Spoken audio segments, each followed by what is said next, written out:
If you scroll through a news feed and see a headline that says the United States owes more than $30 trillion, your first reaction is probably disbelief. That number is so big it almost feels imaginary. How could any country carry such a burden and still stand at the top of the global economy? For most of us, debt is a warning sign. If a family piles up credit card bills that high, they end up bankrupt.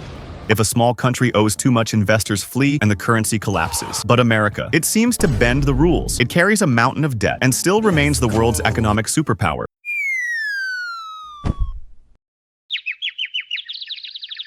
To understand this paradox, you need to step back and see what debt really means in the case of a government. Household debt and government debt are not the same creature. When a family borrows too much, eventually no one lends to them. A government, however, borrows by issuing bonds. These bonds are like IOUs that promise repayment with interest in the future. Investors buy them when they trust that the government has the ability and the will to make good on its promises. And trust more than anything else is what sets the United States apart. That trust begins with the dollar. After World War II, when Europe and Asia lay in ruins, the U.S. emerged not only victorious but also economically dominant. At a conference in Bretton Woods in 1944, the dollar was crowned the central currency of the global system. At first, it was tied to gold, but even after that link was broken in 1971, the dollar remained supreme. Oil is priced in dollars. Trade contracts are written in dollars. Banks around the world hold their reserves in dollars. And because global trade needs dollars, there is a constant appetite for American debt. Every U.S. Treasury bond is not just a piece of paper. It is a building block of the global financial system. When Japan or Saudi Arabia or Germany wants a safe place to park money, they buy treasuries. When markets panic, investors don't dump U.S. debt, they rush to it. During the 2008 financial crisis, as banks were collapsing, the demand for treasuries actually increased. During the COVID pandemic, as economies shut down, the same thing happened again. America's debt is seen as the ultimate safe haven, which means Washington can borrow more cheaply and on a larger scale than any other country in history. Of course, America borrows because it spends. Defense alone costs more than the next several nations combined,